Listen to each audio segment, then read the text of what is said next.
नमो अरिहन्ताणं नमो सिद्धाणं नमो आयर्याणं नमो वज्रायाणं नमो लोये सव्वसाहुणम्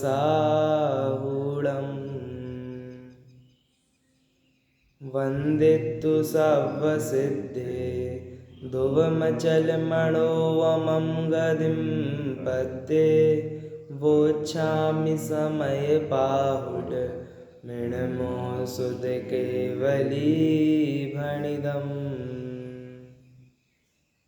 नमः समयसाराय स्वानुभूत्या चकासते चित्स्वभावाय भावाय सर्वभावान्तरच्छिदे।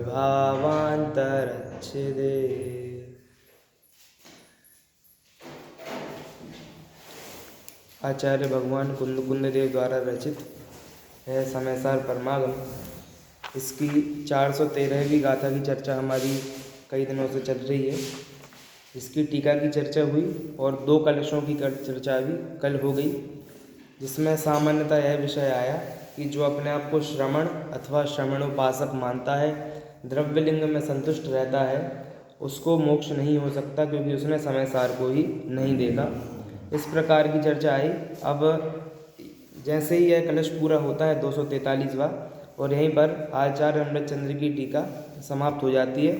फिर इसका भावार्थ पढ़ लेते हैं एक बार, जयचंद जी छाबड़ा का।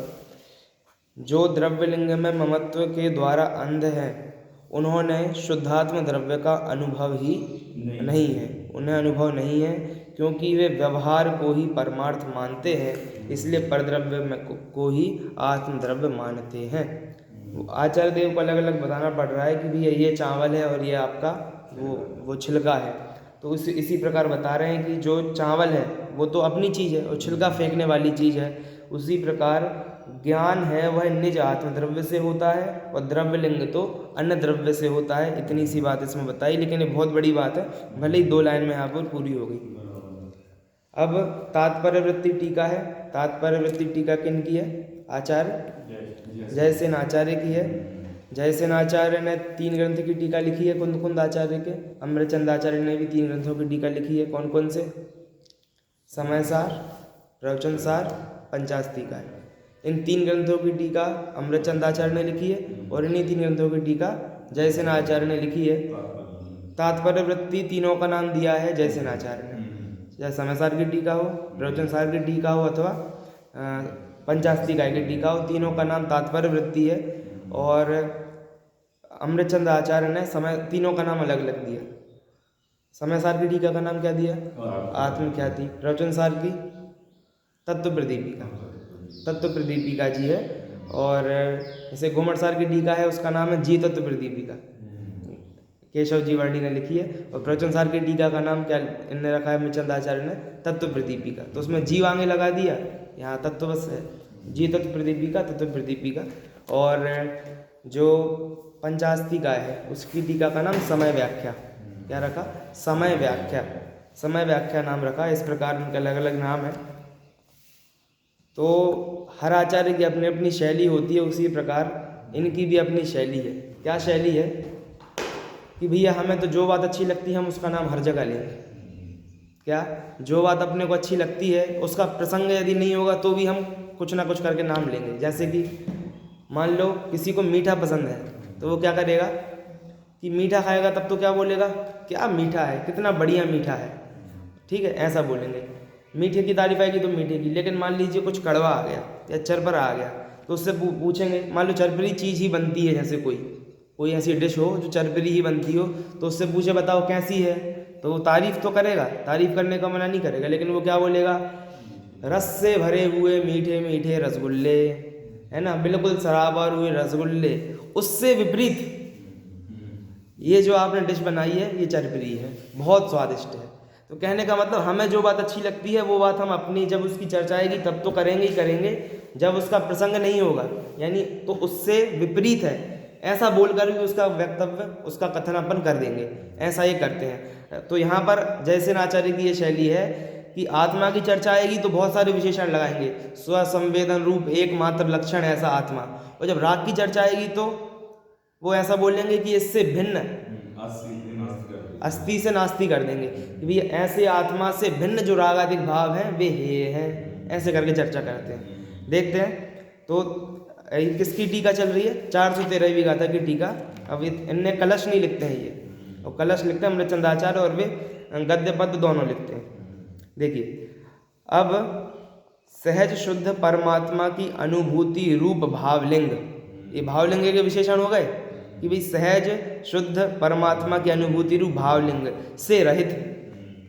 बोलना क्या था, जो आत्मा द्रव्य लिंग में ममता करते हैं, तो द्रव्य लिंग में ममता करते हैं ये बोलना था। और बोला क्या कि शुद्ध सहज शुद्ध परमात्मा की अनुभूति रूप भावलिंग से जो रहित है, ऐसे बोलते हैं। ये विशेषण लग रहा था, ये विशेषण ही समझिए इसको, ये उससे रहित है जो, तो बताना ये चाहते हैं कि रहित है मतलब भाई आप तो ये हो सहज शुद्ध परमात्मा की अनुभूति वाला, ये मैं हूँ, और मेरे से भिन्न वाले की बात चल रही है। तो इसका मतलब क्या है, ये अपने आप हे चीज़ की बात चल रही है, यानी जिसको हमें आश्रय नहीं लेना है, जिसका है तो उपादेय कि दीक्षा तो लेनी होगी, लेकिन आश्रयभूत उपादेय नहीं है, साधन रूप हो सकता है ऐसा।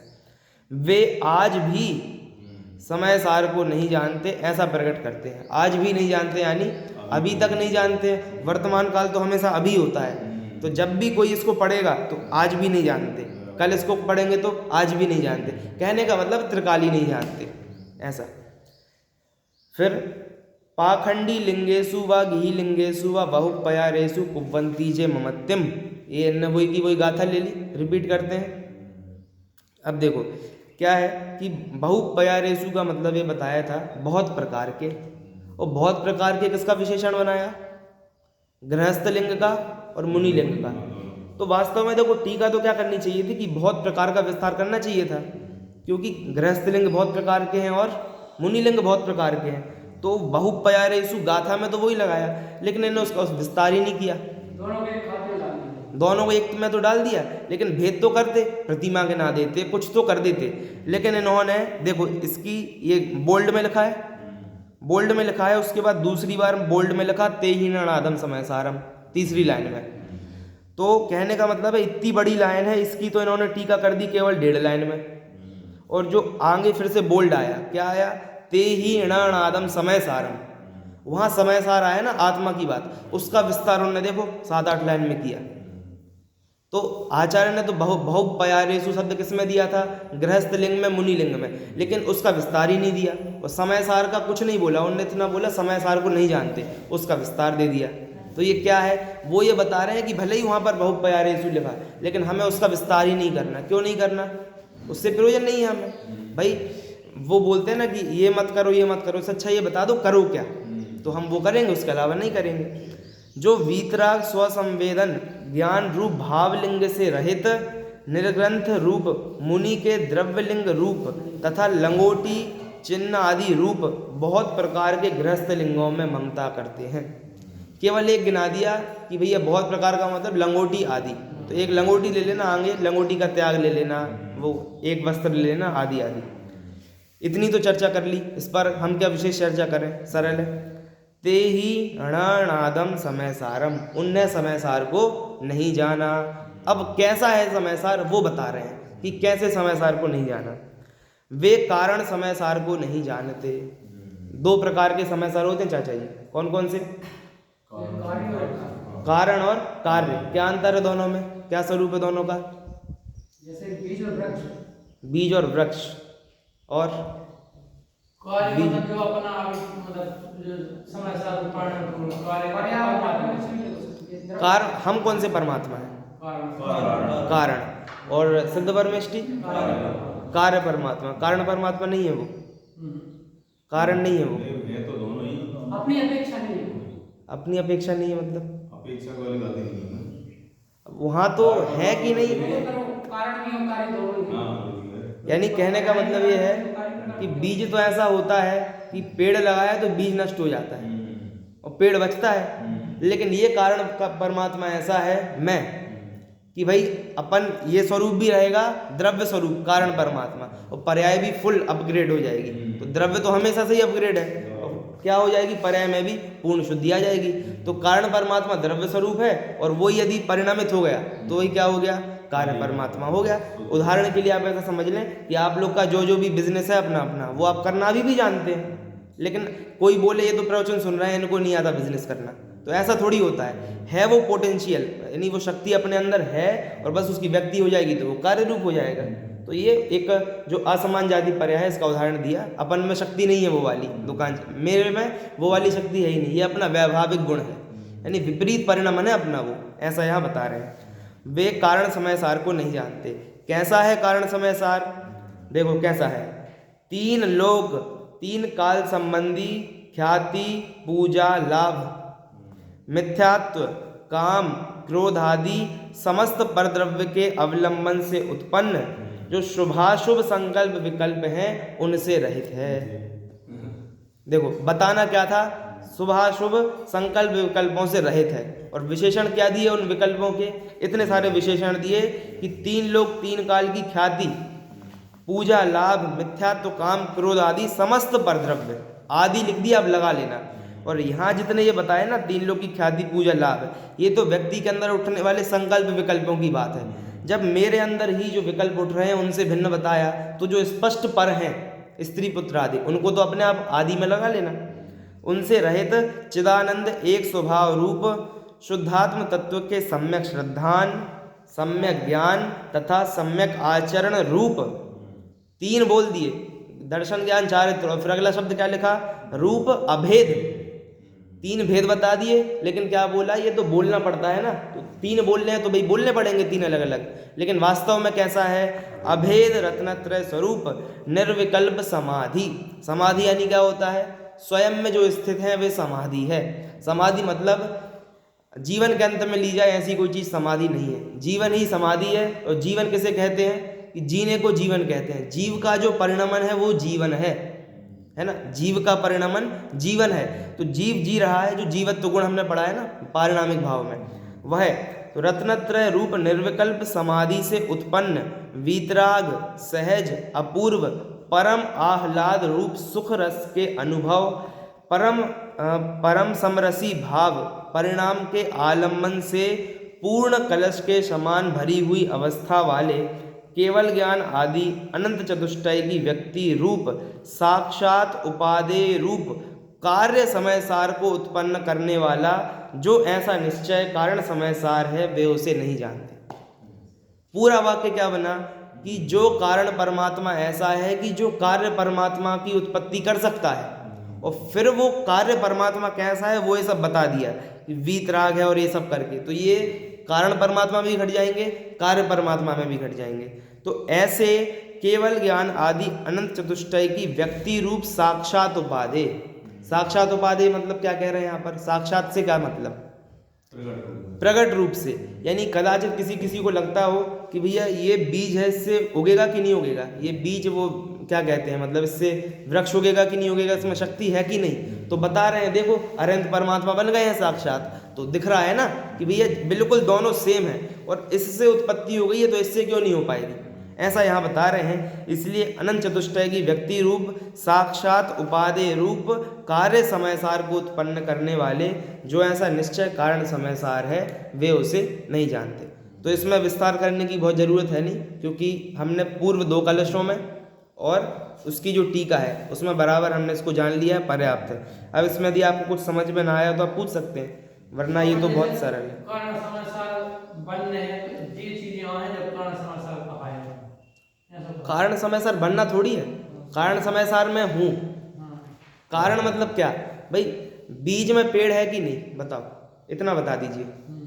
नाटक समय सार इसी में लिखा है कि भैया जैसे वट वृक्ष एक तामें फल हैं अनेक, एक वट वृक्ष है उसमें फल बहुत है, और फल फल बहुबीज बीज बीज वट है। अपन कारण तो है लेकिन वो दृष्टि नहीं आ रही है। हाँ ऐसा, यानी आप देखोगे ना तो एक ही बीज में 100 वट वृक्ष हैं, ऐसा वहाँ बोल रहे हैं। ऐसा क्यों बोल रहे हैं कि आप देखो उसी में है, बस प्रोसेस करने की देर बाकी है, बाकी है तो उसी में। उसी प्रकार कारण समय सार मैं हूँ द्रव्य स्वभाव से अभी, ज्ञान दर्शन सुखवीर क्या नहीं है अपने में जो सिद्ध के पास है, दोनों में कोई अंतर नहीं है। यानी अपने को सिद्ध से अलग देख लिया यदि, तो समझ लीजिए फिर मिथ्या दृष्टि है। कैसे अलग देख लिया? द्रव्य स्वभाव से। पर्याय से तो अलग अलग है, वरना वो निश्चयाभासी में जाएगा। यदि पर्याय से एक से जान लिया तो निश्चयाभासी, लेकिन द्रव्य से अलग अलग जान लिया तो मिथ्या दृष्टि। इसलिए द्रव्य से एक से हैं दोनों, और पर्याय में व्यक्ति नहीं हुई है। अंतर यही ऊपरी जान, ऊपरी अंतर है वो। पूरा पूरा एक बार बोल दीजिए। मम स्वरूप है सिद्ध समान, अमित शक्ति सुख ज्ञान निधान, और किंतु आसवस खोया ज्ञान, बना भिखारी निपट जान। तो सिद्ध के समान पूरा बताया वहां पर। और फिर दूसरे में क्या बोला अभी जो आपने बताया कि ऊपरी ऊपरी अंतर है। जो मैं हूं वह है भगवान, जो मैं हूं वह है भगवान, अंतर यही ऊपरी जान। तो ऊपरी अंतर है। ऊपरी अंतर कहाँ दिखता है? ऊपरी मतलब दिखने वाला। पर्याय में ही अंतर दिखता है, द्रव्य में अंतर है ही नहीं, तो दिखेगा कैसे? इतनी सी बात वहां बता रहे हैं। क्लियर हो गया? कारण समय सार, कार्य समय सार हो गया। कारण मतलब द्रव्य स्वभाव, कार्य मतलब पर्याय में उसकी अभिव्यक्ति। तो सिद्ध परमेष्ठी जो है उनको कारण तो है ही, साथ में पर्याय में भी अभिव्यक्ति हो गई है। अरंत परमेष्ठी को भी कदाचित हम कह ही सकते हैं, क्योंकि उनके मोह राग द्वेष आदि का अभाव हो गया है। और हम जो है हम केवल कैसे हैं? कारण तो है, लेकिन अभी कार्य रूप में व्यक्ति नहीं हो पाई है। ऐसा इसकी है, फल नहीं हुआ है। हाँ, इतनी सी बात। अब देखिए, यह हो गया। इसमें कोई प्रश्न हो तो बताइए। कीमत ऐसी लगा जैसे अपन को मान लो क्या चीज की इच्छा हुई अंदर से, हाँ तो अपन कारण समझदार है और ये मतलब अपना गुण नहीं है, हाँ तो इन पे अपनों जैसे पूजा के लाभ के मिथ्यात्व है और काम क्रोध आदि के भाव हो रखे हैं मान माया लोग के। तो इनसे अरे ये तो हमारा सवाल है, जो सिद्धों के समान हो, तो इसे दृष्टि हटाने की बात है। और ये अपने पर्याय में तो होंगे ही होंगे भाई। सम्यक दृष्टि है कोई तो बताओ उसको ये सब होंगे कि नहीं होंगे? लेकिन मैंने अभिप्राय में नहीं होंगे, अनंतानुबंधी संबंधी नहीं होंगे, अप्रत्यक्षान आदि संबंधी हो सकते हैं ना। हाँ, यानी हो सकता है कदाचित किसी को आ जाए, जैसे युद्ध जीतने का विकल्प भी आता ही है ना, और युद्ध जीतते भी हैं बराबर, लेकिन वो ये नहीं मानते कि युद्ध जीतने से मैं बड़ा हो जाऊंगा, क्योंकि वो भूमि का अनुसार वो कार्य तो कर रहे हैं, लेकिन वो ये समझते हैं कि युद्ध जीतें चाहे ना जीतें, मेरे में कोई कमी आने वाली नहीं है, मेरे में कोई वृद्धि होने वाली नहीं है, मैं तो उतने का उतना ही रहने वाला हूँ, अनंत स्वरूपी हूँ पहले से, अब क्या बढ़ना है इसमें। ऐसा वो वहाँ बता रहे हैं। ये बहुत सरल है ये तो बात।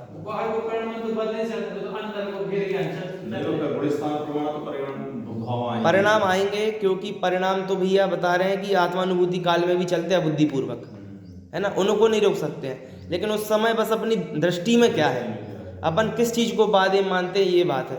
दो व्यक्ति सेम कार्य कर रहे हैं, एक की दृष्टि किसी चीज पर है, एक की दृष्टि किसी चीज पर है। एक पुत्र कर रहा है कि चलो भैया इनको सेवा कर रहे हैं, तो एक कर रहा है कि इनका हम पर उपकार है तो अपन करें इनकी सेवा, और एक करना पड़ रहा है। तो कार्य ऊपर से एक से दिख रहे हैं। वैसे ही वहां पर लगाना कि ये जो क्रिया है ये भूमि के अनुसार तो मुझे करनी पड़ेंगी, लेकिन मैं इससे भिन्न हूँ, है ना। तो ये वहां पर समझने जैसी बात है। और एक उसमें बिल्कुल तन्मय होकर कर रहा है। कैसा कर रहा है कि भैया ये तो मेरे ही कार्य है, मैं नहीं करूंगा तो कौन करेगा, आदि बुद्धियां उसमें वह लगा के रखी। ऊपर जो भावार्थ में जो लाइन आई थी कि मतलब के परद्रव्य को ही आत्मद्रव्य मानते हैं, मतलब शरीर को नग्न बना गया, अपने आप को मानने लगा कि मैं मुनि हो गया। ये सबसे बड़ी गलती होगी। मतलब देखो ना, वास्तव में एक अपन दृष्टिकोण देखें, आप समझो कि जस्ट अपन सोचे ना कि मैं ना हूं तो क्या कमी आएगी इस जगत में। जस्ट एक बार सोच के देखो कि यदि मैं अपने को देखो कि एक बार यदि अपने को आप माइनस कर दो इस दुनिया में से, तो क्या फर्क पड़ जाएगा? होगा नहीं। सत जो है वो तो त्रिकाली सत है। सत यानी जिसकी सत्ता है, एक परमाणु का भी विनाश नहीं हो सकता, एक आकाश प्रदेश भी कम नहीं हो सकता। लेकिन आप सोचो कि यदि मैं नहीं होता तो इस दुनिया के संचालन में क्या कमी आनी थी, बताइए। वो तो भी जा रहे अपन भी चले जाए, सब भी चले कैसे कर। अब देखो बहुत वो नहीं है, आप समझो अपने को विकल्प कितने हैं। यानी जैसे मान लीजिए किसी के 2 पुत्र हैं तो उसको 2 संबंधी विकल्प है, किसी को 1 है तो उसको 1 संबंधी विकल्प है। कहने का मतलब है हमने अपने विकल्पों को भी किसी न किसी पर वस्तुओं पर आश्रित कर रखा है। हम कितने पराधीन हो रहे हैं, मतलब कहने का मतलब है कि माइनस किया ना यदि हमने अपने आप को, तो सोच के देखो एक बार कि ये नहीं करने से भी क्या फर्क पड़ना है। कई विकल्प ऐसे हैं कि हम ऐसे विकल्प हैं कि नहीं करेंगे तो भी चल जाएगा। अब लोग कहते हैं अरे तुम नहीं समझोगे, ग्रंथों की बात है, ग्रंथों की बातें हैं क्यों? क्योंकि ऐसे नहीं करेंगे तो दुनिया कैसे चलेगी। अभी बताएंगे कि कैसे कैसे विकल्प हम करते जिनसे कोई फर्क नहीं पड़ेगा। मान लो एक वृद्ध व्यक्ति से मैंने पूछा कि भैया यदि हम भोजन नहीं बनाना होता यदि अपने को तो कितना अच्छा रहता। क्यों ऐसा रहता? क्योंकि भोजन वोजन नहीं बनाना होता तो इतना ज़्यादा कमाना नहीं पड़ता, आदमी शांति से बैठता और अपना कार्य करता, जो भी कार्य। तो उत्तर ये दे रहे हैं कि भैया समय कैसे कटता, समय कैसे कटता। सही बात नहीं है वो, बिल्कुल गलत बात है भाई साहब। वो क्या कि समय कैसे कटता है? तुम समय काटना है, वो बोधि दुर्लभ भावना बता रहे। 60 साल की आयु बची, जब आदमी की आयु 1 कोटि पूर्व होती है तब भी कार्य पूरे नहीं होते हैं। जब आदमी की आयु 60 साल है तब भी कार्य पूरे नहीं हो रहे। 60 से लेकर 1 कोटि पूर्व समझते हैं क्या होता है? 1 पूर्व कितना होता है? 70,56,000 करोड़ वर्ष। 1 करोड़ समझ लो, 1 करोड़ कितना होता है? 70,56,000 करोड़ वर्ष, ये क्या होता है? 1 पूर्व, 1 पूर्व। और ऐसे कितने पूर्व? 1 पूर्व नहीं, 2 पूर्व नहीं, लाख पूर्व। 1 लाख नहीं, 84 लाख पूर्व। कि किन की आयु थी? आदिनाथ की आयु थी, है भरत चक्रवर्ती की आयु थी इतनी। अब बताओ क्या किया जाए? कार्य पूरे किसी के नहीं होते हैं, कार्य छोड़ के ही निकलना पड़ता है। किसी को भी आगे बढ़ना हो तो क्या करना पड़ता है? कार्य छोड़कर आगे बढ़ना पड़ता है। कौन संभालेगा? कोई कुछ नहीं संभालेगा, सब अपने आप संभला हुआ है। नहीं संभालेंगे तो वो अपने चले गए ना, जो पेट में पुत्र था वो तिलक करके चले गए। राज्य कैसे नहीं चला? चला राज्य। ऐसा नहीं होता है, अपन अपने ऊपर बर्डन लेकर बैठे हैं फ्री का। ये कोटेशन में आया था कि जीते जीते किसी के कार्य पूरे नहीं होते और मरने के बाद किसी के शेष नहीं रहते, बचते नहीं है। बताओ, ऐसा है। एक थोड़ा इमेजिन करें ना अपन, कितने विकल्प हमने ऐसे कर रखे हैं अपने। कुछ व्यक्ति हैं जो एक निश्चित क्रियाओं से बंधे हुए हैं। किसी ने स्वाध्याय को पकड़ लिया है, किसी ने प्रक्षाल को पकड़ लिया है। भैया हमारे यहाँ तो ऐसा ही होता है, अपने परिवार में ऐसा ही चलता है। कैसा कि जो आएगा सो प्रक्षाल करेगा। अब बताओ, अब बांध लिया। पर वास्तव में अपने मन से पूछना कि भैया यदि पिताजी नहीं करते अभिषेक तो तुम करते क्या डेली? पूछो एक बार अपने मन से। यदि पिताजी ये चीज़ नहीं संभाल रहे होते तो क्या अपन संभालते क्या? बांध लिया अपन ने अपनी क्रियाओं में, धार्मिक क्रियाओं में, लौकिक क्रियाओं में। तो बांधने से क्या हो गया? लिमिटेड हो गए अपन। तो सोच लो यदि हम नहीं भी होते तो क्या हो जाता, ऐसा वहाँ बताना चाह रहे हैं। तो यहाँ पर अपने को जड़वत मानने की बात नहीं कर रहे हैं। एक स्टेटस देखा अभी कल परसों कि भैया एक उसमें लिखा था, साइन किया था 1998 ऐसे करके कि भाई बहुत पुराना खत है, अपन स्टेटस डाल दो। अपन ने बहुत पहले लिखा था कि बहुत ऊंची बात देखी थी हमने। तो लोग होते ना, ये जो आज मैं आपसे बोल रहा हूँ ये मेरा 20 साल का चिंतन है। 20 साल का चिंतन है मतलब जब मैं 15 साल का था तब भी मेरे ही विचार थे, आज मैं 35 साल का हूँ यही विचार है। मतलब इतनी प्रौढ़ता मेरे में पहले ही आ गई थी, ऐसा बताना चाहते हैं। अब वहाँ पे क्या लिखा था? काश मैं ना होता, काश मैं ना होता तो ये दुनियादारी नहीं होती मेरी, दुनियादारी नहीं होती तो दुख नहीं होता, और दुख नहीं होता तो कितना अच्छा होता। तो ये जीव जड़वत होकर सुखी होना चाहता है। क्या हुआ कि कुछ डिप्रेशन आया, कुछ हुआ, सो जाओ। क्यों सो जाओ? सोएंगे तो अपने को शांति मिलेगी थोड़ी। तो कहने का मतलब है तत्व ज्ञान से उस चीज को हमें जीतना था, विचार पूर्वक, बलात् हट पूर्वक, यानी अपने को लाना था अपने विकल्पों को बराबर मार्ग में दृढ़। और ये करना क्या चाहता है? सो जाओ। क्या है? सोएंगे तो विकल्प भी नहीं होंगे, विकल्प नहीं होंगे तो दुख नहीं होगा। अब बताओ, ऐसे विचार रखते हैं कि जड़वत, एक इंद्रियवत होना चाहता है। अब बताओ, जड़वत होकर दुखों को दूर करना चाहते हैं। सहने की शक्ति नहीं है, क्योंकि ना शारीरिक सहने की शक्ति है और ना मानसिक सहने की शक्ति है। तो शारीरिक नहीं सहना होता है तो वो एनेस्थीसिया बोलते, क्या बोलते, बेहोश जो भी होता है वो, मतलब कुल मिलाकर उस दुख को नहीं सह सकते। तो वो शारीरिक रूप से, और एक मानसिक रूप से ये सो जाओ या कुछ और कर लो, यानी को कहीं और उपयोग लगा लो। तो शास्त्र में उपयोग लगा लो, स्वाध्याय कर लो, ऐसा विकल्प नहीं आता कि भैया दुख हो रहा है तो क्या किया जाए। एक बार बैठकर चिंतन तो किया जाए कि भाई ये मेरे हैं नहीं है, ऐसा विकल्प नहीं। क्या करो, दुकान हुआ तो ना थोड़ा यहाँ घूमे आओ, थोड़े खेत में निकल जाओ, घूमे आओ। क्या होगा? उपयोग पलटेगा। उपयोग वैसे नहीं पलटना था, उपयोग ऐसे पलटना था कि ग्रंथों में लगते कुछ तत्व विचार करते बैठकर, ऐसे उपयोग बदलना था। तो मतलब अभी तो द्रव्यलिंग सही से नहीं आया। क्या बोल रहे हैं? द्रव्यलिंग ही सही से नहीं आया। कल बताया था ना कि द्रव्यलिंगी मुनि 9वें ग्रेवक तक क्यों जाता है? क्यों जाता है? वो बराबर इतने अच्छे शुद्ध भाव वो रखते हैं, शुभ भाव ऊंचे ऊंचे, उतनी अपनी सामर्थ्य नहीं है। उतनी सामर्थ्य नहीं है गृहस्थ अवस्था में कोई रख सके इतने परिग्रह के साथ। बताओ ना क्या अंतर है दोनों में। एक भावलिंगी श्रावक है चौथे गुण स्थानवर्ती, वो जा रहा है 16वें स्वर्ग तक, और एक द्रव्यलिंगी मुनि जा रहे हैं कहाँ तक? क्यों जा रहे हैं भाई? कषाय तो इनकी ज़्यादा गई है ना, तो इनको ज़्यादा वो होना चाहिए पुण्य का बंध, पर ऐसा क्यों नहीं हो रहा? बस ये बाहर का जुटा रखा है ना, जितने ज़्यादा विकल्प होंगे तो उतना वो उसके हिसाब से पुण्य पाप आदि बंधेगा। श्रद्धा से पुण्य पाप का तो है नहीं, बहुत पाप बांध सकते हैं सम्यक दृष्टि जीव और बहुत पुण्य बांध सकते हैं मिथ्या दृष्टि जीव। तो कहने का मतलब है कि जितने विकल्प अपन ने ये लगा रखे हैं, ऐसा नहीं बोल रहे कि छोड़ दिया जाए उनको, दृष्टि हटाई जाए उनमें से, छोड़ने का भी बोलेंगे, लेकिन समय सार तो ऐसा ग्रंथ है केवल दृष्टि प्रधान ग्रंथ है। एक कोई वृद्ध व्यक्ति हो जो जिसको पता है कि बस अपना 5-7 साल है, ज़्यादा नहीं है, उससे पूछा जाए कि क्या है आपका जीवन की उपलब्धि, वो क्या बताएंगे? बताओ क्या बताएंगे अपने जीवन की उपलब्धि? या अपने अपने से पूछो ना, 40-50 हो गए तो क्या है अपने जीवन की उपलब्धि? हाँ,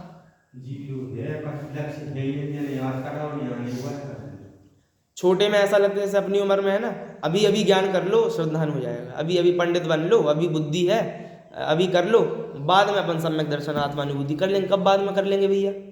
कब बाद में कर लेंगे? जितने फ्री अभी हैं इससे फ्री तो क्या पता आगे हो पाएंगे कि नहीं हो पाएंगे। ज़्यादा से ज़्यादा विकल्प अभी कम से कम है, कोई टेंशन नहीं, ना कुछ, बाद में करेंगे, हो गया, बड़े हो गए, अभी थोड़ा ये कर लें, वो कर लें, बाद कभी आना ही नहीं है। खुद से पूछ लो कि कब तक का टारगेट अपन ने अपने आप को दे रखा है सम्यक दर्शन करने का, कब का दे रखा है? कोई कह रहा 60 के बाद कर लेंगे, कोई कह रहा उसके पहले कर लेंगे, कोई कह रहा उसके पहले कर लेंगे। वो समय में बांध लिया ना अपने आप को, तो समय में बांध लिया तो अब अभी तो विकल्प है ही नहीं उस चीज़ का करने का।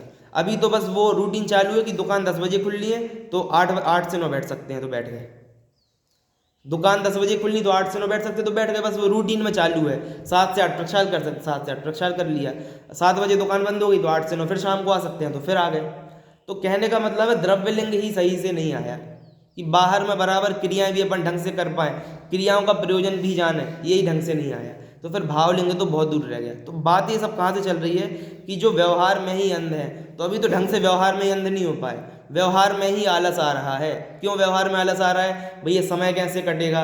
ये कई लोग होते हैं बुढ़ापा आ गया ना, तो अभी तक तो बुढ़ापे में जैसे मान लो उनके बैठे बैठे रहने का जीवन था, 60 साल में रिटायरमेंट होगी, 60 साल के बाद क्या करेंगे? दुकान खोल लेंगे। दुकान क्या खोल लेंगे? क्योंकि समय नहीं कट रहा है। तो कहने का मतलब है उनका लक्ष्य ही उनके शब्दों से दिख रहा है कि उनको काटनी है, जीवन क्या करना है? काटना है। तो काटने से कट तो सबका जाता है ना, इससे अच्छा तो फिर एक काम करो, आ जाइए वो कोई हथियार लो और ख़त्म करो अपने आप को। क्यों? क्योंकि 20 साल भी कुछ नहीं करना है, तो आज मरे चाहे 20 साल बाद मरे, उनके जीवन में कोई उपलब्धि नहीं है और घर वालों के बोझा बनेंगे। कहने का मतलब इसलिए ये नहीं बोल रहे कि आज मृत्यु कर लो, प्रयोजन हमारा ये होना चाहिए कि अपने जीवन में कोई लक्ष्य तो हो, वरना ये जो इतने शब्द बोल रहे हैं, ये शब्द बहुत कठोर शब्द है, सुनने में बहुत कठोर शब्द है, लेकिन इतनी ही कठोरता मैं अपने साथ कर रहा हूँ ऐसा हर व्यक्ति को विचारना चाहिए। यदि कर रहे हैं तो इतनी ही कठोरता अपने साथ कर रहे हैं, क्यों? लगा ही नहीं रहा है कि कुछ अपना लक्ष्य है, व्यवहार में ही बराबर से आरूढ़ नहीं हो पाए। ये प्रवचन सुनते समय नींद आ रही है, प्रवचन सुनते समय आंखें नम हो रही हैं, क्यों हो रही हैं ऐसी? लगा ही नहीं रहा, व्यवहार में ही अभी ढंग से नहीं आए। द्रव्यलिंगी मुनि ढंग से प्रवचन सुनेगा, पूरा 11 अंग का ज्ञान करेगा। 11 अंग का ज्ञान पढ़ के नहीं होता, विशुद्धि से होता है। उनकी इतनी विशुद्धि हो सकती है, कितनी विशुद्धि? 11 अंग का ज्ञान अभव्य कर लेगा। इतनी विशुद्धि तो वे कर लेते हैं, अपने को तो विशुद्धि नहीं है अभी कि इतना ज्ञान हो। इसलिए तो बोलते हैं कि वो हमें समझ में नहीं आता, समझ में नहीं आता। देखो, चाहे परमार्थ हो, चाहे अध्ययन करना हो, चाहे स्वाध्याय करना हो, दोनों में क्या अंतर है? अध्ययन यानी याद करना, बराबर व्याकरण समझना, न्याय समझना, ये सब, और स्वाध्याय यानी उसका चिंतन करना अपने मन में। दोनों बातें करने के लिए एक चित्त भूमि पर एक नमी होना आवश्यक है। कैसी नमी होना आवश्यक है? कि लोग कहते हैं हमें समझ में नहीं आ रहा, समझ में नहीं आ रहा। तो समझ में नहीं आ रहा है ये सोच सोच कर जब कोई समझा रहा है तब सो रहे हैं। तब सोएंगे तो क्या होगा? इससे ज्ञानावरण का तीव्र आश्रव होगा। क्या होगा? ज्ञानावरण का तीव्र आश्रव होगा, और वो बाद में उदय आएगा। बाद में उदय आएगा तो फिर समझ में नहीं आएगा, तो फिर बोलेंगे समझ में नहीं आ रहा, समझ में आएगा तो फिर सो जाएंगे। फिर सो जाएंगे तो फिर उसका कर्म बंधेगा, फिर अगली बार के लिए बंध गया, फिर समझ नहीं आएगा। ये चेन कंटिन्यू चलती रहेगी। चेन समझ में आई? क्या बोला? अभी समझ में नहीं आ रहा है तो व्यक्ति समझने का पुरुषार्थ न करके सो रहा है, तो और कर्म बांध लिए। और सोने का मतलब ये नहीं कि सो ही रहा है, सोने का मतलब अरुचि भाव, अरुचि भाव से सुन रहे हैं तो और कर्म बांधे, और कर्म बांधे, और कर्म बांधे, चेन चलती रही। क्या करना पड़ेगा, एक बार इस जो अपना पहिया चल रहा है ना, इसको एक बार बीच में इसमें रोकना पड़ेगा, एक बार बटन बंद करना पड़ेगा। कैसे करना पड़ेगा, नहीं हम करेंगे, मेहनत करेंगे तो शुरू में तो समझ में नहीं आएगा। क्यों, क्योंकि पुराने कर्म इतने हैं। तो करो पुरुषार्थ, करो पुरुषार्थ। उससे क्या होगा, कुछ ज्ञानावरण का जो क्षय उपशम का जो अनुभाग है ना, वो ढीला पड़ेगा। अनुभाग ढीला पड़ेगा तो बात समझ में आएगी। क्यों, ज्ञानावरण की बात यहाँ पर क्यों कर रहे हैं, क्योंकि जब तक समझ में नहीं आएगा तब तक उसका श्रद्धान कैसे होगा। इसलिए वो बात समझने के लिए ज्ञानावरण का क्षय उपशम भी चाहिए तत्संबंधी, और मोहिनी कर्म का तो चाहिए ही चाहिए, क्षय उपशम अथवा क्षय उपशम कुछ तो चाहिए। तो इसीलिए एक बार पुरुषार्थ करेंगे तो शुरू में समझ नहीं आएगा। क्यों नहीं आएगा चाचा जी, ऊपर देखिए ना, क्यों नहीं आएगा समझ में, क्यों नहीं आएगा, क्योंकि पुराने कर्म भी बाकी है ना, बहुत अनुभाग वाले बाकी है, तो शुरू में नहीं आएगा। तो शुरू में हताशा हो सकती है। क्या हो सकती है, अभी तो हम इतना पुरुषार्थ कर रहे फिर भी समझ नहीं आ रहा। तो कंटिन्यू करेंगे ना तो पुराने कर्म पूरे हो जाएंगे। और अभी कैसे बंधेंगे, कम अनुभाग वाले। ऐसा नहीं बोल रहे ज्ञानावरण नहीं बंद हो जाएगा, वो तो बंधेगा, हर व्यक्ति को बंधता है, लेकिन कम अनुभाग वाला बंधेगा। उससे क्या होगा कि आगामी काल में, इसी जीवन में अथवा अगले भाव में वे कर्म कम अनुभाग से आएंगे तो हमें सब बात समझ आएगी। सब बात समझ आएगी तो आनंद उत्पन्न होगा, और हो सकता है कि हमें उससे सम्यक दर्शन हो जाए परंपरा से। तो इसलिए स्वाध्याय को इतना महत्व दिया। कहने का मतलब है हम और तो क्रिया कर रहे कि नहीं कर रहे, मिनिमम स्वाध्याय में तो डेली आ रहे हैं, तो स्वाध्याय में कम से कम व्यवहार ही तो ढंग से कर लें, यहाँ ये बताना चाह रहे हैं। तो इसलिए क्योंकि वे व्यवहार को ही परमार्थ मानते हैं, इसलिए परद्रव्य को ही आत्मा मानते हैं। और जो व्यवहार ही ढंग से नहीं कर रहे हैं उनकी तो बात यहाँ पर कर ही नहीं रहे। कारण समय सार, कार्य समय सार में कुछ नहीं समझ में आया तो आप पूछ लीजिए, किन्हीं को कुछ समझ ना आया हो तो। कारण समय सार, कार्य समय सार, ये जो चर्चा आई 413वीं गाथा की टीका जयसेनाचार्य की। क्लियर है सभी को?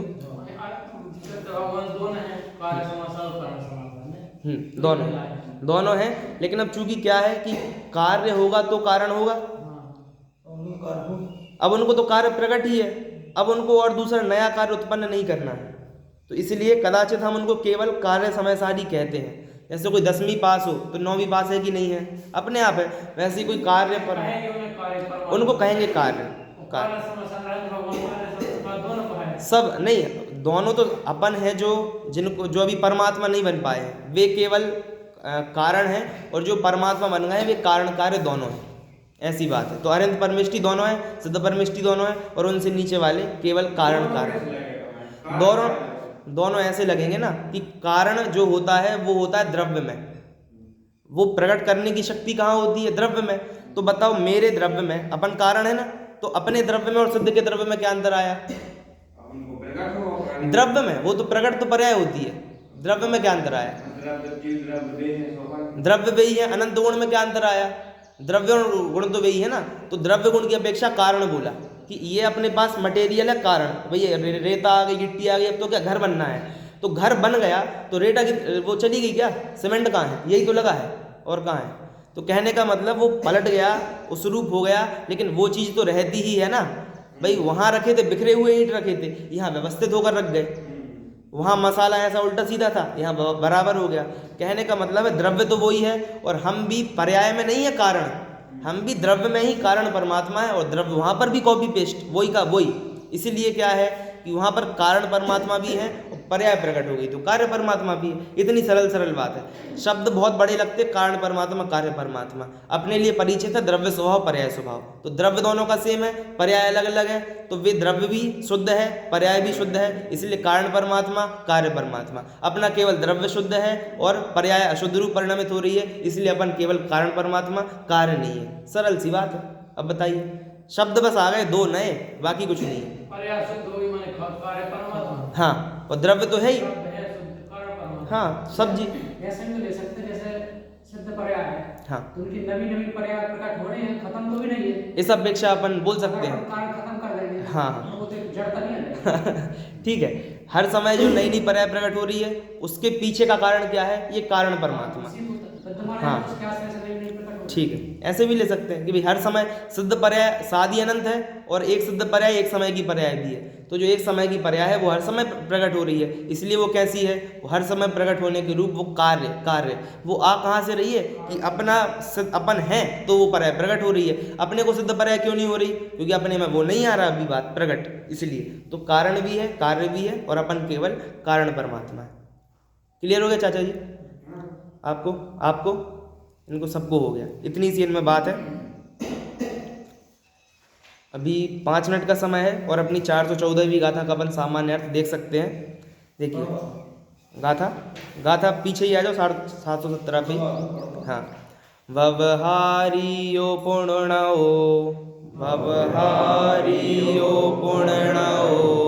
दोणि विलिंगाणि भणदि मोक्ष पहे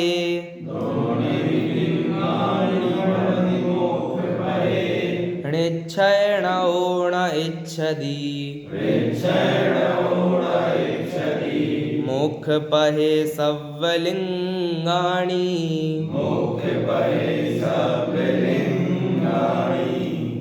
यहाँ ये बता रहे हैं कि 2 प्रकार के नय होते हैं, व्यवहार नय, निश्चय नय। तो व्यवहार नय कैसा है, व्यवहारणो पुण्यो, व्यवहारियो पुण्यो, पुनः यानी फिर से, और फिर से का तात्पर्य फिर से वाला नहीं है। अपन जैसे बोलते ना और फिर कोई बात बोलनी हो तो और फिर ऐसे करके जो शुरू में शब्द बोलते हैं, इनका क्या महत्व होता है वाक्य में कि इनको निकाल दें तो भी कोई फर्क नहीं पड़ने वाला है। क्लियर बात है? आता है ना कि भैया और तो फिर अपन बात बोलेंगे और तो और का कोई महत्व नहीं है। उसी प्रकार है जो पुण्य आया पुनः, तो पुनः यानी कि और विशेष बता रहे हैं, पुण्य का यहाँ पर कोई महत्व नहीं है। व्यवहार जो नय है वो दोनों लिंगों को मोक्ष मार्ग कहता है। कौन से दोनों लिंगों को? श्रावक और मुनि। यहाँ द्रव्यलिंग भावलिंग की बात नहीं है, क्योंकि व्यवहार देखो 2 प्रकार से 2 लिंग हैं, एक तो द्रव्यलिंग भावलिंग, ये 2 लिंग हैं, और 2 लिंग कौन से हैं? श्रावक लिंग और श्रवण लिंग, ये 2 प्रकार के लिंग हैं। तो व्यवहार ने दोनों लिंगों को मोक्ष मार्ग कहता है। तो कौन से दोनों लिंगों को? तो टीका में भी देखेंगे तो हाँ यही बोल रहे हैं कि 2 प्रकार के लिंग हैं। देख लीजिए आप लोग 718 पे पहली लाइन में ही होगा मेरे ख्याल से, मुनि लिंग और ग्रही लिंग है, श्रवण और उपासक, ऐसा बोल रहे हैं। तो व्यवहार ने भावलिंग को मोक्ष मार्ग बोलता ही नहीं है, वो तो किसको बोलता है? द्रव्यलिंग को बोलता है। द्रव्यलिंग के 2 भेद हैं, कौन कौन से? एक श्रवण उपासक। तो यहाँ पर वो 2 ले लेना। व्यवहार ने दोनों लिंगों को भणदी यानी कहता है। क्या कहता है? मोक्ष पहे, मोक्ष पथ में दोनों को कहता है कि मोक्ष पथ में तो है ये दोनों, लेकिन निश्चय ने क्या कहता है? ण इच्छति। उस निश्चय ने जो है वो ण यानी नहीं, इच्छति यानी इच्छा करता है। तो इच्छा वो थोड़ी कोई जीव है जो इच्छा करेगा। इच्छा से तात्पर्य है वो स्वीकार नहीं करता है। निश्चय ने स्वीकार नहीं करता है। मोक्ष पहे सव्वलिंगाणि, वो सभी लिंगों को स्वीकार नहीं करता। तो सभी लिंग में भावलिंग आ गया कि नहीं आ गया? निश्चय ने सभी लिंगों को स्वीकार नहीं करता है, तो भावलिंग नहीं आएगा। सव्वलिंग से तात्पर्य है कि अभी जो प्रकरण चल रहा है वैसे अर्थ निकालना चाहिए। तो ऊपर जो लिंग शब्द आया वो किसके लिए आया? द्रव्यलिंग और भावलिंग के लिए, ऐसा नहीं आया। द्रव्यलिंग भावलिंग तो 2 अलग अलग हो गए। द्रव्यलिंग में ही जो श्रवण लिंग है और श्रवण उपासक लिंग है उसकी यहाँ पर लिंग से चर्चा हो रही है ना, तो इसलिए बोल रहे सव्वलिंग। तो सव्वलिंग से क्या लेंगे? भावलिंग नहीं लेंगे। द्रव्यलिंग में जितने भेद आप कर सकते हो वो कर लो कि भैया एक है द्रव्यलिंग, फिर श्रवण लिंग, श्रवण उपासक, फिर श्रवण में इतने प्रकार के मुनि होते हैं, श्रवणोपासक में इतने प्रकार के श्रावक होते हैं, इतने गुणस्थान होते हैं, एक एक गुणस्थान के भी असंख्यात भेद होते हैं। ऐसी ऐसी सब बातें हैं। तो वे सब कैसे हैं? निश्चय नय उन सबको क्या करता है? उन सबको क्या नहीं मानता है? मोक्ष मार्ग नहीं मानता है, मोक्ष पथ में उनको नहीं मानता है। ये समयसार ग्रंथ पूरा होने आ रहा है। समयसार ग्रंथ क्या हो रहा है? पूरा होने आ रहा है। अब दिख तो काफ़ी बड़ा रहा है, लेकिन आचार्य अमरचंद्र देव ने इसको पूरा परिशिष्ट लिखा 1000 साल बाद। किनके? कुंद आचार्य के। तो जब कुंद आचार्य ने तो केवल गाथाएं लिखी, तो उनके जब वो ग्रंथ एंड करने को आया अपना, कोई व्यक्ति उपसंहार कर रहा है अपने ग्रंथ का, तो कैसे कर रहा है? पूरे ग्रंथ में जो उनने बार एक ही एक बात बोली, कौन सी बोली? कि भैया वो एक दोहा भी आता है समयसार ग्रंथ का, ऐसा बोलते हैं कि या निचोड़ इस ग्रंथ को कयो जिनागम पोख, और ग्रह शुद्ध नय मोख है, तजय शुद्ध न बंध है, ग्रह शुद्ध न मोख। क्या बोला कि या निचोड़ इस ग्रंथ को कहो जिनागम पोख, यानी निचोड़ क्या है इस ग्रंथ का, हम जिनागम पोख यानी पूरा खंगार के पूरा उसको शोध करके अपन बता रहे हैं। क्या बता रहे हैं कि तजय शुद्ध न बंध है, यदि शुद्ध नय को त्याग दिया दृष्टि में अभिप्राय में तो बंध है, और ग्रह शुद्ध नय मोक्ष, और शुद्ध नय को ग्रहण कर लिया तो मोक्ष है। इतनी सी बात है। तो वही बात यहाँ पर बता रहे हैं कि भाई कुंद आचार्य बस अपनी द्विचरम गाथा लिख रहे हैं, पीछे से दूसरी गाथा लिख रहे हैं, और वे कह रहे हैं कि इतना सारा अपन घोलन किया बार बार, उसमें यही सार है कि व्यवहार में अटक गए तो क्या हो जाएगा, मोक्ष मार्ग में नहीं बढ़ पाएंगे, और निश्चय नय इनको स्वीकार नहीं करता है। फिर 415वीं गाथा में भी क्या बोला, एक बार 415वीं गाथा निकाल लीजिए।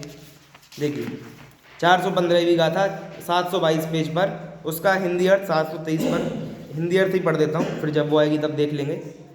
जो आत्मा, निकाल लिया इस साइड 723 में पद्यानुवाद के नीचे, जो आत्मा भव्य जी इस समय पराभृत को पढ़कर अर्थ और तत्व को जानकर उसके अर्थ में स्थित होगा, वह उत्तम सौख्य स्वरूप होगा। अंतिम क्या बोला कि इस प्रकार यह ग्रंथ पूरा हुआ और इसको जो पढ़ेगा वह उत्तम सुख में स्थित होगा। लेकिन उसके पहले क्या करना पड़ेगा, दो चीजें बोली, अर्थ और तत्व को जानकर। अर्थ और तत्व क्या होते हैं, अर्थ यानी जिन जिन पदार्थों की सत्ता इस जगत में है, और तत्व यानी उनका स्वरूप। तो स्वरूप तो जानना पड़ता है ज्ञान में, लेकिन स्थित कहाँ होना पड़ता है, स्थित द्रव्य में स्थित होना पड़ता है, यानी तत्व में कोई स्थित नहीं होता है, अर्थ में स्थित होता है। तो इसलिए बोला अर्थे स्थास्यति, अर्थ में जो स्थित होगा वह उत्तम सुख को प्राप्त करेगा। तो अंतिम गाथा में तो निष्कर्ष बताया ग्रंथ का, लेकिन अंतिम बात यहाँ पर क्या बोली कि व्यवहार में जो अटका सो कोई लिंग उसके नहीं चलेगा, कोई लिंग उसने ग्रहण ही नहीं किया। क्यों, क्योंकि भावलिंग पूर्वक ही द्रव्यलिंग होता है, अकेला द्रव्यलिंग नहीं होता है। इतनी सी बात यहाँ बोल रहे हैं। एक बार इसको अपन देख लेते हैं हिंदी से बस। व्यवहार ने दोनों लिंगों को मोक्ष मार्ग में कहता है, अर्थात व्यवहार ने मुनि लिंग और ग्रही लिंग को मोक्ष मार्ग कहता है, और निश्चय ने सभी लिंगों को मोक्ष मार्ग नहीं मानता। इसमें कोई प्रश्न हो तो आप लोग पूछ लीजिए। ये जो अभी गाथा है और पिछली जो अपन ने पिछले गाथा की जैसे आचार्य की टीका देखी, दोनों में कुछ प्रश्न हो तो।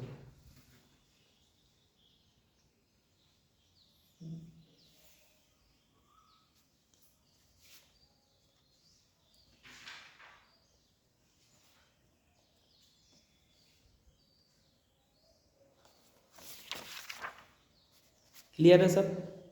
ये लास्ट में इसमें लिखा है कि निश्चय ने सभी लिंगों को मोक्ष मार्ग नहीं मानता है, किसी एक को तो मानता होगा। सभी का वही तो बताया, सभी से तात्पर्य है द्रव्य लिंग के जितने हैं वो सब, द्रव्य लिंग के जितने हैं उन सब की बात कर रहे हैं यहाँ पर। क्योंकि बताया ना प्रसंग से अर्थ लगाना है, तो ऊपर की लाइन में लिंग से क्या लिया, दो लिंग बताए कि दोनों लिंगों को नहीं मानता, तो कौन कौन से लिए, गृहस्थ लिंग और श्रावक लिंग। तो अगले में भी क्या लेंगे, लिंग का मतलब वो लेंगे, वहाँ द्रव्य लिंग भाव लिंग नहीं लेंगे, ऐसा यहाँ पर अर्थ निकालना। और टीका भी अपन देखेंगे ना तो वही आएगा कि जो परमार्थ से परमार्थ को जानते हैं वे तो निश्चय वाले हैं, और जो व्यवहार को ही परमार्थ मानते हैं वे व्यवहार में मूढ़ हैं। परमार्थ से तात्पर्य अंतिम जो अपना लक्ष्य है, तो जो व्यवहार को ही अंतिम लक्ष्य मानते हैं उनकी यहाँ पर बात नहीं कर रहे हैं। इतनी सी यहाँ बात है। और कोई प्रश्न? ये मतलब मार्मिक विषय है अपने, तो किन्हीं को प्रश्न हो तो अपन पूछ सकते हैं। एक बार घर पे भी स्वाध्याय करें आप लोग, तो कुछ प्रश्न हो तो यहाँ पर पूछ लें अगले दिन, ठीक है? हाँ, पूर्णता में तो मोक्ष ही हो गया। मतलब आप ये बताओ ना, अरहंत परमेष्टि मोक्ष में है कि मोक्ष मार्ग में है? मोक्ष मार्ग में। कौन अरहंत परमेष्टि है कि नहीं, बताओ। हाँ, देखो मोक्ष मार्ग से तात्पर्य सिद्ध अवस्था है, वो अपना अंतिम लक्ष्य है, उस अपेक्षा देखें तो मार्ग में है। और पूर्ण सुखी होने की, बस यदि सुखी होने की बात है तो वे मोक्ष वो हो गए हैं पूर्ण सुखी, इतनी सी बात है। तो सम्यक दृष्टि जीव भी एक देश सुखी है। क्यों? क्योंकि 5 प्रकार की मुक्ति बताई ना, दृष्टि मुक्त, दूसरी अविरति मुक्त, तीसरी प्रमाद मुक्त, फिर चौथी कषाय मुक्त, और 5वीं वो जीवन मुक्त। ऐसी 5 है। तो उनको कुछ बोल रहा है, देह मुक्त, देह मुक्त बोल लो, जीवन मुक्त बोल लो उसको।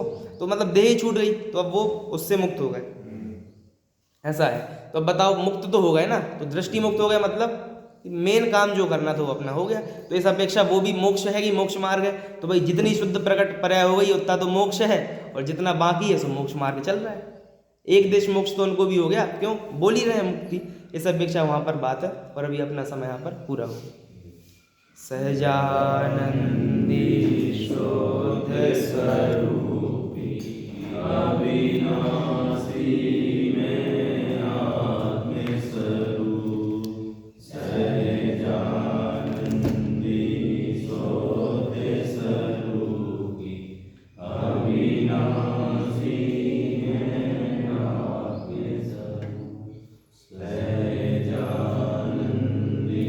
शोध स्वरूपी अविनाशी